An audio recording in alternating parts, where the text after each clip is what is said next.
Pinalaki ako ng tatay ko na parang lalaki, kagaya na lang ng mga kapatid ko dahil ako lang ang nag-iisang babae. Pero wala na akong ibang narinig sa kanila kundi ang mga dasal nila na sana ay tuluyan ng mawala si Papa. Itago na lang natin siya sa pangalang Dupi. Siya po ay isang batang babae na lumaki sa isang masaya at magandang pamilya. Pinagbuti ng kanyang mga magulang ang pagpapalaki sa kanila para kahit kailan ay hindi sila makaramdam ng inggit sa ibang bata. Hindi niya rin nakitang nag-away kahit minsan ng mga magulang niya at madalas din silang mag-outing at magbakasyon kung saan nila gusto. Anim na magkakapatid sila Dupi pero ang panganay nila ay kapatid lang nila sa ina na hindi na nila nakasanayan na nakakasama nila sa bahay dahil palagi naman siyang wala. Sobrang tigas ng ulo ng panganay nila, hindi niya kayang magstay sa kanilang bahay. Maaga siyang nag-asawa at nagrebelde sa pamilya. Habang lumalaki si Dupi ay nagiging insecure siya nang dahil sa paulit-ulit na sinasabi sa kanya ng kanyang mga magulang. Dahil pinalaki siya ng kanyang tatay na parang lalaki, ultimong pagbili ng galon ng mineral water ay sa kanya pinabubuhat simula sa tindahan hanggang sa kanilang bahay. Si Dupi din nakasama ng tatay niya kapag gumagawa siya ng mga sirang electric fan, aircon at sasakyan. Kailangan niya rin makabisado ang lahat ng tools ng tatay niya para kapag siya ay inutusan ay alam niya kung ano ang kanyang dadamputin. Matalino ang dalawang kuya ni Dupi na sumunod sa kanilang panganay at silang dalawa ang paborito ng kanyang mama. Halos ipagsigawan ng mama niya sa buong mundo kung gaano katalino ang mga kapatid niya, kaya palaging ang mga kapatid niya na lang ang tama sa paningin ng nanay nila. Kaya bata pa lang si Dupi ay hindi na siya lumaking close sa kanyang mga magulang. Hindi naman daw siya galit, kaya lang umiiwas na lang siya sa mga masasakit na salita. Naaalala pa ni Dupi na noong siya ay nasa elementary ay hindi man lang daw siya hinatid ng nanay niya sa unang araw ng pasukan. At dahil bata pa lang siya noon ay hindi niya alam kung saang room siya pupunta, kaya nag-iiyak na lang siya hanggang sa may nakakilala sa kanya. Doon ipinatawag ang mga magulang ni Dupi, kaya yun ang unang beses na naranasan niyang puntahan siya ng nanay niya sa eskwelahan. Hindi rin siya pinupuntahan kahit kuhanan na ng card o kahit sasabitan pa siya ng medalya. Isang beses ay pinagyabang niya sa kanya mga magulang na naging top 2 siya sa kanilang klase na baka sakaling mapansin man siya at i-congrats. Pero ang sabi lang sa kanya ng nanay niya ay top 2 lang, samantalang ang kuya mo noon ay palaging top 1. Kaya simula noon ay parang lagi ng advance mag-isip si Dupi sa mga pwede niyang marinig galing sa kanyang mga magulang. Kaya noong nagsimula na siya ng high school ay unti-unti na siyang nawalan ng gana sa pag-aaral, pero wala siyang choice kundi mag-aral dahil alam niyang mapagsasabihan lang siya ng kanyang mga magulang. Palagi pa rin naman siyang kasama sa top pero napabarkada si Dupi. Lagi siyang nasasama sa mga gulo kaya palagi silang nagagaydan. Puro mga lalaki din ang naging barkada ni Dupi dahil mas gusto niya daw sabayan ang mga ugali ng lalaki kesa sa mga babae. Hanggang sa noong nakagraduate na siya ng high school ay hindi pa rin siya pinuntahan ng kanyang mga magulang at nakaramdam na siya ng inggit dahil sa buong barkada nila ay may mga umaten na mga magulang at tanging siya lang ang wala. Kaya minsan ay naiisip ni Dupi na ganun ba talaga siya kawalang hiyang anak para iparamdam sa kanya yun ng kanyang mga magulang. At noong nag-college naman si Dupi ay nagsimula na rin siyang magtrabaho. 5 taon siya naging working student dahil bigla na lang silang iniwanan ng kanilang tatay nang wala man lang pasabi. At noong mga panahon na yun ay sobrang sama din ang loob ni Dupi sa kanyang tatay dahil bakit sila nagawang iwanan ng hindi man lang sinasabi ang dahilan. Taong 2022 nang magkaroon na siya ng connection sa kanyang tatay at sobrang saya naman ni Dupi dahil walang araw na hindi niya inisip na sana okay lang ang tatay niya. Marami din nagtatanong kay Dupi bakit hindi niya magawang magalit sa tatay niya, kaya sumasagot naman siya na ako nga ay anak lang pero napapagod na ako sa nanay ko, siya pa kaya na asawa. Lumipas lang ang ilang buwan ay nagtapat na sa kanya ang tatay niya na meron siyang karamdaman pero hindi naman ganun kalala nung una. Pero taong 2023 nang bigla nilang humina ang katawan ng tatay ni Dupi, sumobra ang kanyang pagkapayat at lumaki ang kanyang bukol sa tiyan. Sinikap ni Dupi na makapagtrabaho ng maayos dahil gusto niya mapadala ng pera ang kanyang tatay para makatulong sa kanyang pagpapagamot. Sinubukan din ni Dupi na humingi ng tulong sa mga kapatid niya at sa nanay niya pero dahil galit na galit sila ay wala nang ibang narinig si Dupi kundi ang mga dasal nila na sana ay tuluyan ng mawala ang kanilang papa. Hanggang sa tuluyan ng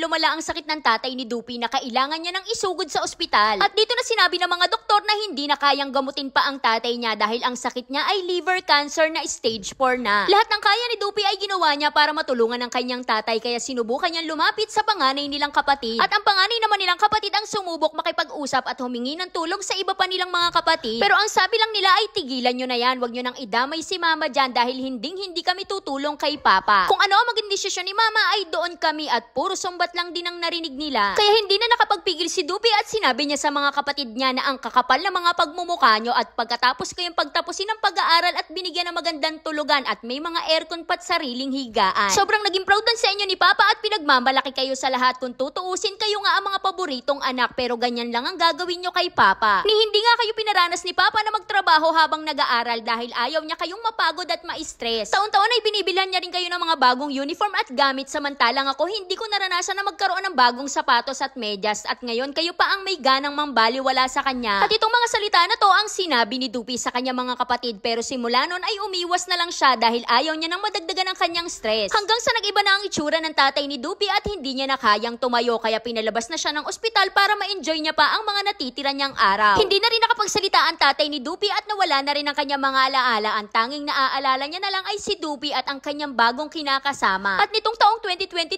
din ay tuluyan ng pumanaw ang tatay ni Dupi kaya nagpatulong siya sa panganay niyang kapatid para ayusin ang mga papeles ng kanyang ama. Ipinaglaban ni Dupi sa kanyang pamilya na maibalik ang tatay nila sa kanilang lugar sa araw ng kanyang burol. Wala naman ibang nagawa ang pamilya niya pero parang wala silang nakikita ni hindi man lang daw nila sinilip ang tatay nila. Siguro kaya ako pinalaki ng tatay ko na parang lalaki at pusong lalaki ay para magtagumpay ako sa lahat ng hamon ng buhay. Para na din mas maging malakas ako at matapang na humarap sa araw-araw.